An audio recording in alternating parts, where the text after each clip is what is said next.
Nice to have everyone here.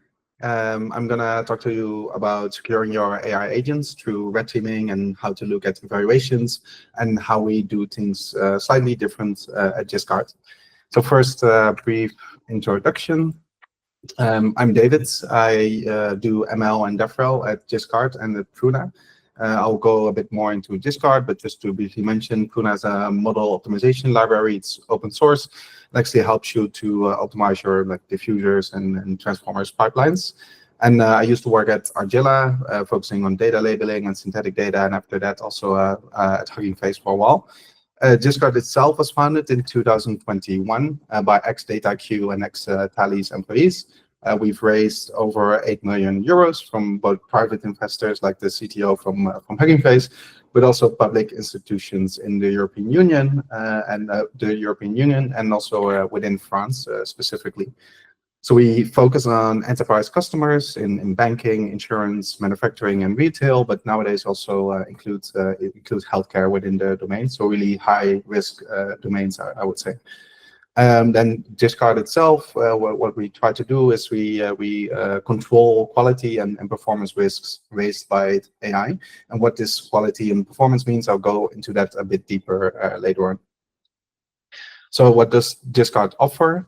We have our Giskard Hub, Giskard Evaluation Hub, and we use this nice UI tool to do exhaustive testing for hallucinations, security attacks, bias and toxicity, business checks, and many more things. And as mentioned, this is really low code, so anyone from the data engineer to the data and security risk manager can actually work within the Giskard Evaluation Hub.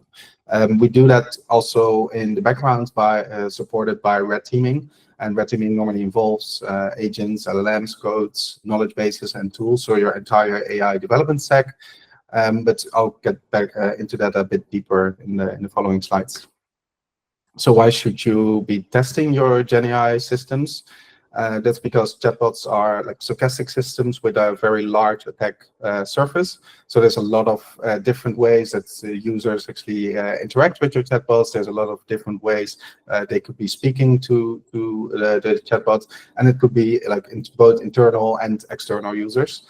For day-to-day, specifically, for example, there was this chatbot that called itself useless and started criticizing the firm itself. Air Canada had a chatbot promising discounts and then leading to the airline paying it. And there's a long list of actual chatbot incidents that are also that you can also view within the AI incident database. And normally an incident by itself isn't very harmful to your company, but whenever there's an incident that leads to a user communicating about it to either the journalist department or maybe some other place like social media, then it really leads to a lot of reputational risk, legal risks, financial risks. Might expose things like private data, and it might even lead to service disruptions of your deployed AI solution. So it's quite important to actually ensure that all of your AI systems are safe and perform well. And we do this by red teaming. And what is red teaming exactly? Red teaming is a structured testing effort to find flaws and vulnerabilities in an AI system. And normally this is done in a controlled environment with collaboration of developers, the developers of AI. But we actually also have a way with chatbots to normally ask a chatbot what tools it has access to prompt what its name is, what its purpose is, because also an end user is actually normally communicating like that with a chatbot. And that actually allows us to gather a lot of information about the chatbot, about your AI deployments, before actually trying to attack it in different ways. And what we actually try to do during this red teaming effort for GenAI is try to use prompt injections, try to make a bot generate harmful content, test for robustness. Does it answer in the same way, respond in the same way, given different scenarios? For example, to avoid stereotypes or discrimination in the bot, and many more of these harmful vulnerabilities that can arise in bots, and that might lead to risks and harms for your company and your AI deployment. And red teaming or AI risk is really a blend between AI security and also AI safety and responsible AI, where AI security focuses more on the technical aspects like model exfiltration, poisoning, data security, leakage, and such. And then the safety and responsibility are more subjective measures that aren't directly tested by the technical personnel normally, but that you do still want to include within your deployment, because nowadays a lot of these bots are also user-facing and user-facing. So it's more and more important to have all of this like potentially more qualitative performance issues also handled within your AI safety measures. And these two dimensions are becoming more and more intertwined as chatbots become more and more complex. Then when you look at the traditional threat actors, normally red teaming or AI security, red teaming is done really by intentional and sophisticated attackers like nation-state actors, competitors, cyber criminals, and these really focus on these more technical interactions like the poisoning and such. But then if you go more to the right-hand side, you can see more the unintentional and naive, like typical users that might deal with hallucinations, with over-reliance on the model. Maybe more aggressive people like Twitter people or tech journalists, so to say, that try to really lure your model into saying or responding in a way that might be harmful to your company or might introduce risks. And this really introduce like bias and toxicities. And nowadays for these chatbots, whenever you deploy them, you can have like everything in between these two kinds of factors. So AI red teaming as a defender, trying to kind of come up with ways to defend against red teaming or defend against attacks. It's interdisciplinary, so it focuses on traditional security and both also responsible AI. You deal with like very benign personas, but also malicious actors.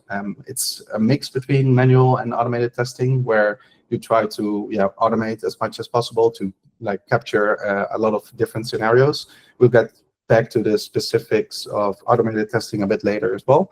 And it's not really a golden shield. It's like a component of a wider security process that you need to do whenever you deploy one of your AI models.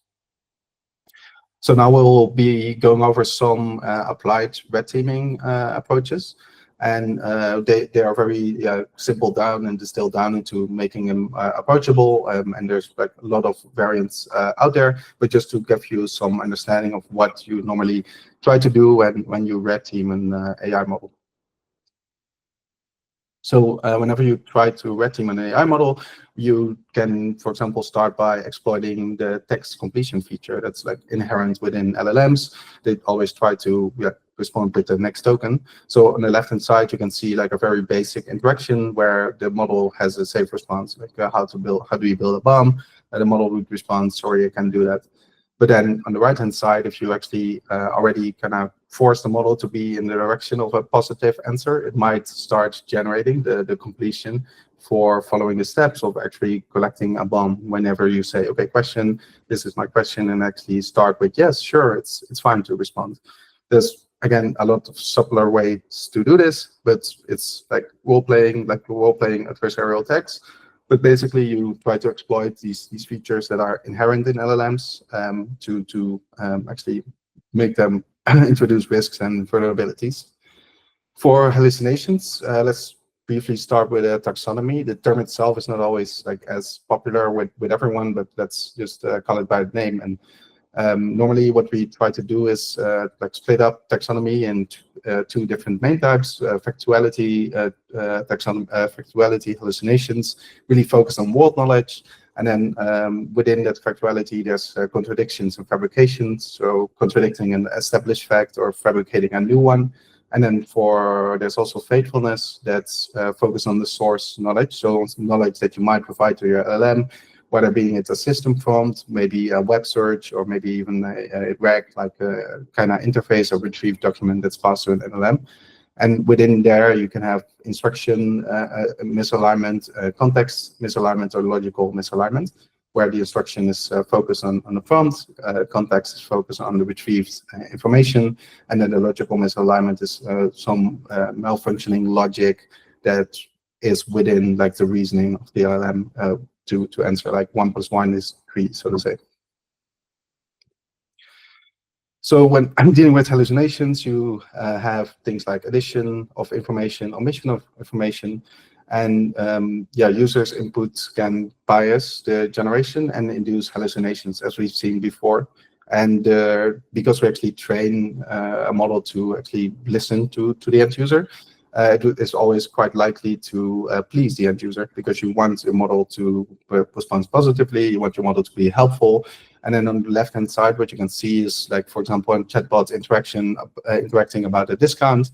And whenever you would normally ask a chatbot about a discount, it would respond like 50 euros. But then if you kind of say and phrase it in a different way, stating that you actually know that there should have been a higher discount, then often these LLMs are likely to produce sycophantic results and incline with like the phrasing of the user, because that's just the way we trained them.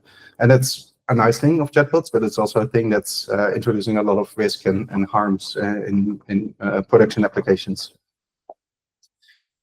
Then there's like some other causes for hallucinations, that chatbots didn't learn everything.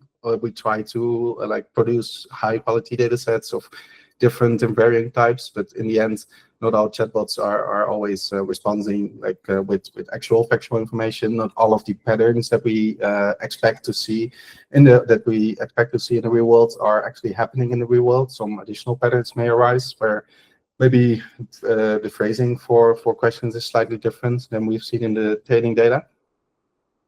And as well as like there's a lot of outdated data out there, and like these retrieve augmented generation systems can help with getting like more data into your model, but also produce, once again, a lot of unseen and unseen information, and a lot of variety in the way that you prompt your model, and that maybe people can abuse these systems to actually do prompt injections and these kind of things. So we train an LLM to be able to answer any kind of questions, but then at the same time, we don't always want the LLM to actually answer. We also want the LLM to say, I don't know. And that's kind of the difficult things of deploying LLMs in production. And that's the entire way, like hallucination and the term of hallucination kind of came to be, that at times we don't know ourselves, but we don't really train a model to do that. So I briefly hinted towards prompt injections before. And a prompt injection can be as easy as just prompting a model to ignore all previous instructions and instead making the model do something like that. And due to like the autoregressive thing of models, like just generating the next token, it will then come across this sentence and then think, oh, I need to ignore all previous instructions and instead start doing the instructions that are following.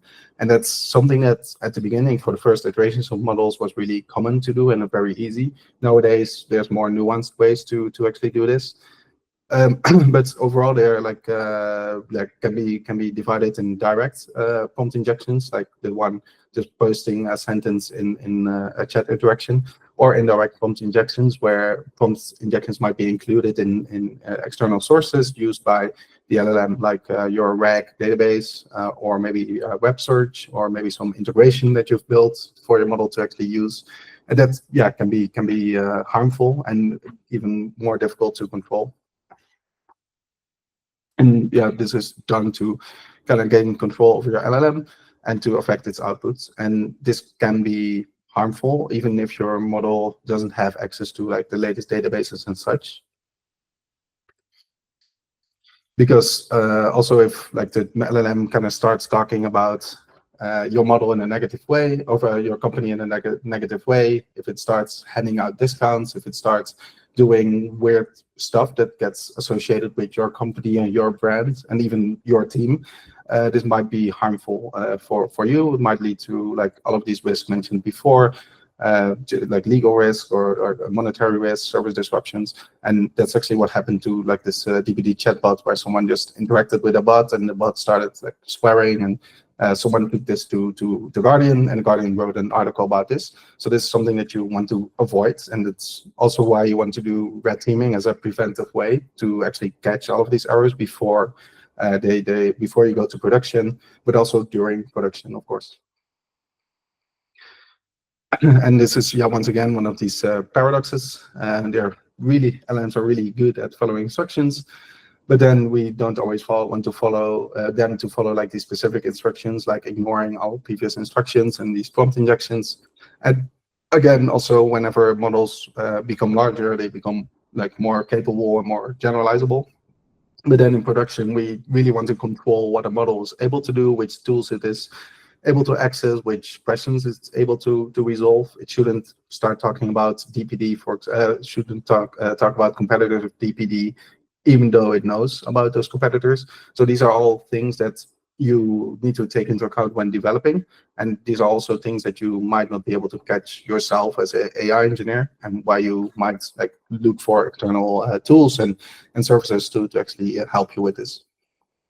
So as an attacker, you try to exploit these internal mechanisms of LLM capabilities and its flaws. You focus also on the external sources. If you know that an LLM uses tools or knowledge bases, can we actually attack those?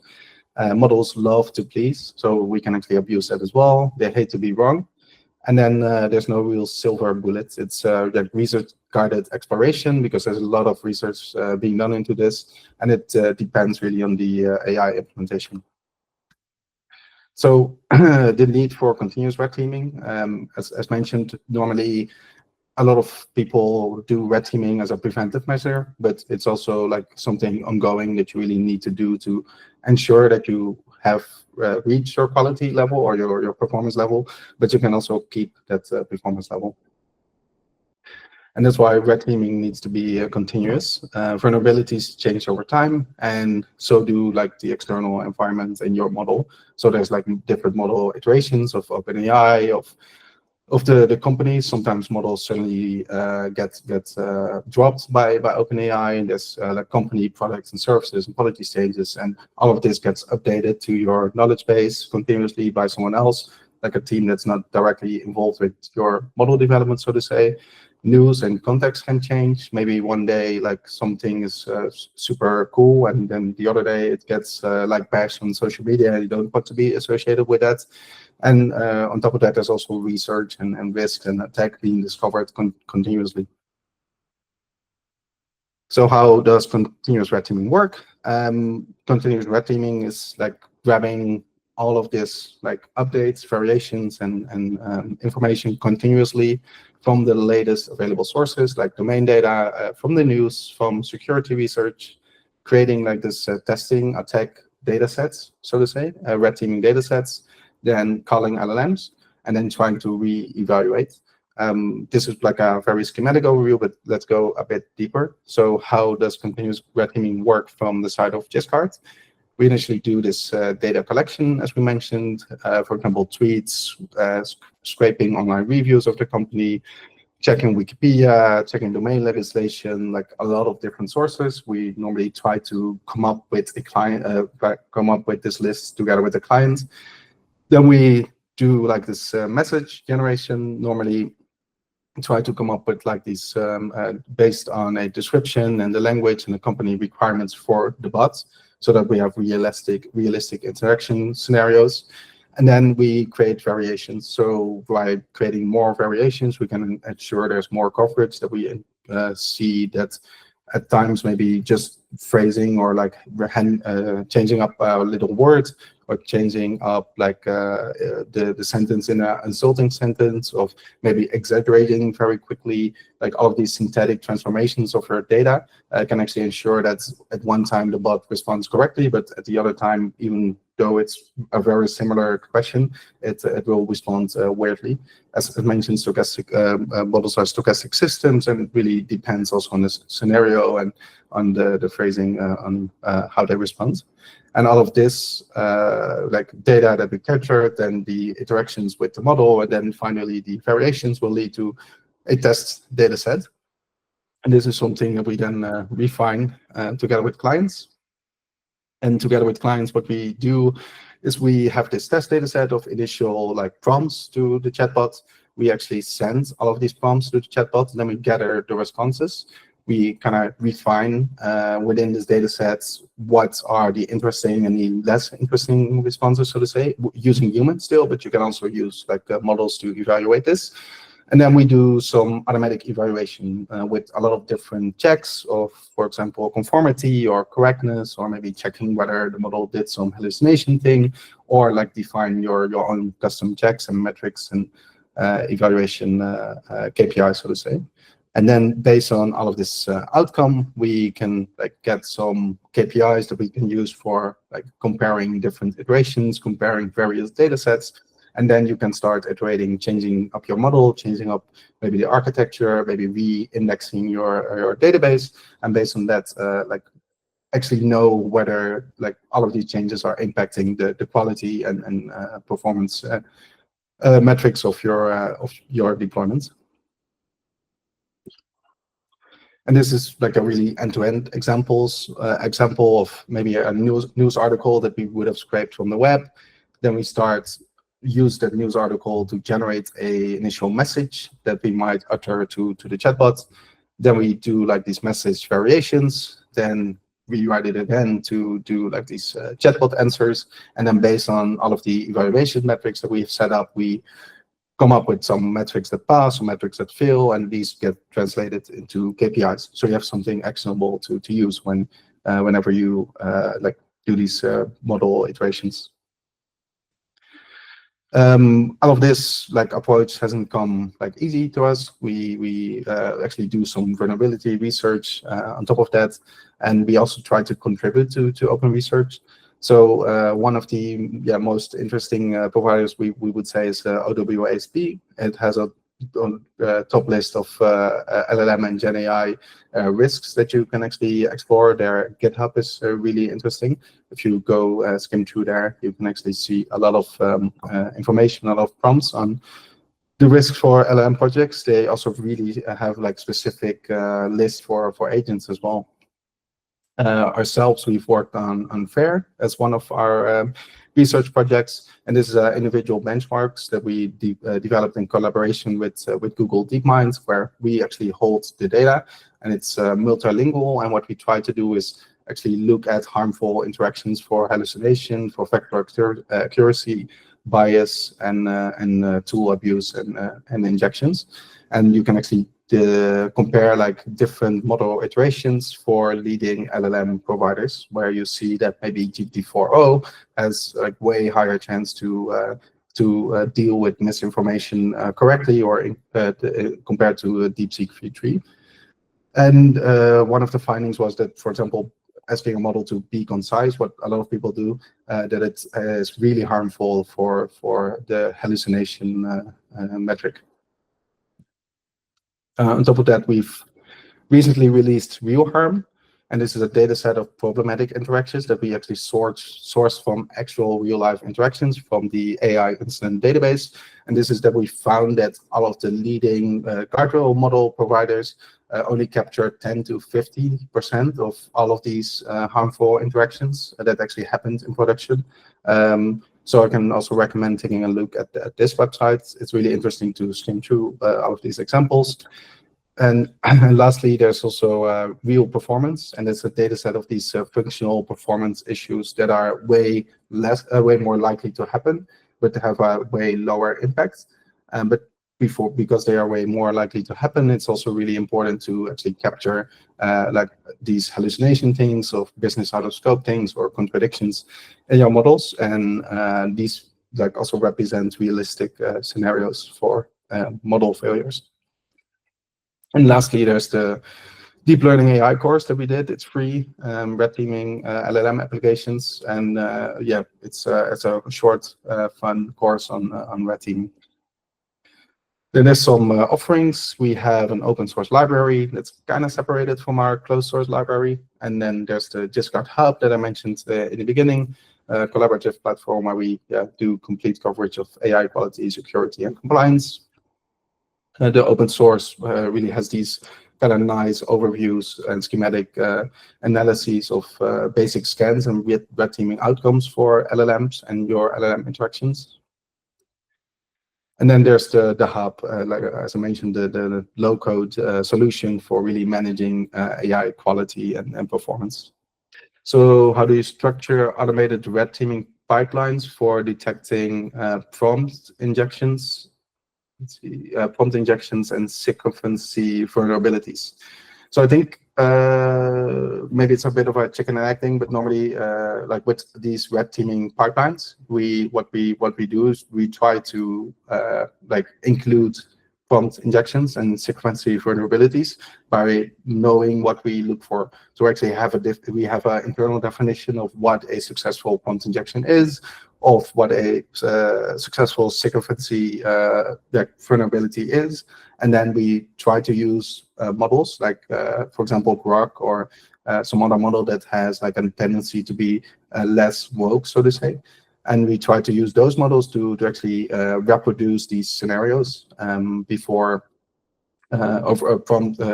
reproduce these scenarios. And then after that, we prompt the existing LLM of our client with this specific scenario, and we see if the model falls for this. So there's a lot of open source tools out there that have evaluation metric definitions for this. Like RAGS is one of them, but there's also others, and you can get some inspiration from it there. We have our own internal implementations of all of these metrics within the evaluation hub, but also within the Giskard open source library. And then there was another question about what metrics or success criteria do you track to measure the effectiveness of your red teaming programs? So normally the effectiveness of our red teaming programs are measured by looking at how successful we are in bypassing these metrics or reducing the metrics. So normally whenever like a company says it's like valuing something like hallucinations or maybe valuing more things like security measures, we actually have a set of metrics that we can run on top of all of the harmful interactions that we generate. To see whether like it improves, it doesn't improve, and then normally, yeah, based on these metrics and how bad we can get them, so to say, we show to our clients that there are like scenarios that are like that represent scenarios that are harmful for your chatbot and for your company. And that's how we try to measure the effectiveness of red teaming. So we actually do it, and we simply make sure that clients get a nice report and see that we actually managed to red team their bot. So can a startup or smaller team begin implementing a red teaming without a full? So can a startup or smaller team begin implementing red teaming without a full security team? I would say so. It does require a lot of know-how and in-depth knowledge on getting started. But even having like a basic, simple evaluation data set that you iterate on is already a good place to start. And the evaluation data set can also be something as simple as a benchmark data set that you use for assessing quality. A full-blown red teaming attack might not be the optimal solution to spend your time on, but at least having some ways to evaluate the performance of your model in production, to evaluate whether your iterations on maybe the deployments and maybe the RAG pipeline and everything that is connected actually stay the same after updates. So yes, you can start with something more easy. There's this library that we have, Giskard, and within the Giskard library, there's Ragged that you can use. But also there's your bench from Hugging Face that actually generates this benchmark data set for you. Share an example, follow up to your example. So my example with DeepMind. So with the DeepMind example, we had this hallucination scenario. I'm not entirely sure where you're getting at. So for Google DeepMind, we published this benchmark, and this is the FAIR benchmark. And then for the example,